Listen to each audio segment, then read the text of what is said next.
இந்த உலகத்திலேயே பெரிய படிப்பு படிக்கணும்னு யாருக்கு தான் ஆசை இல்லை இல்லைங்களா? நான் போய் டாலஸ் காலேஜில் படிக்கணும், பெரிய ஒருத்தர் சொன்னார், நான் போய் அங்கே டாக்டரேட் ஆஃப் தியாலஜி வாங்கணும் அப்படின்னு.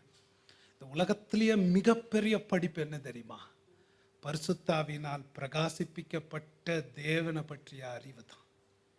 அதுக்கு ஒப்பான படிப்பு எத்தனை வருஷம் எங்கே போய் படித்தாலும் அதுக்கு ஒப்பான அறிவு, சிறந்த அறிவு கிடையவே கிடையாது. ஒரு மனுஷனையே மறுரூபமாக்கக்கூடிய அறிவு அது. அந்த அறிவு பரிசுத்தாவியானவர், ஞானத்தின் ஆவியானவர், வெளிப்பாடின் ஆவியானவர், ஒரு தேவனால் படைக்கப்பட்ட சாயல் அனுபவிக்கக்கூடிய சிறந்த கல்வி அந்த கல்வி தாங்க. அந்த கல்வி தான். எந்த அளவுக்கு அந்த கல்வியில் தேர்றோமோ, இந்த உலகத்தில் இருக்கிற சிறந்த தத்துவ சாஸ்திரிகள், பிலாசபர்ஸ், யாருக்குமே ஒப்பில்லாத கல்விமான்கள் மாதிரி நம்முடைய சிந்தனை, ஆத்ம புலன்கள் தேர்ச்சி பெறும். ஒரு கிளிம்ஸ் அந்த ஆவி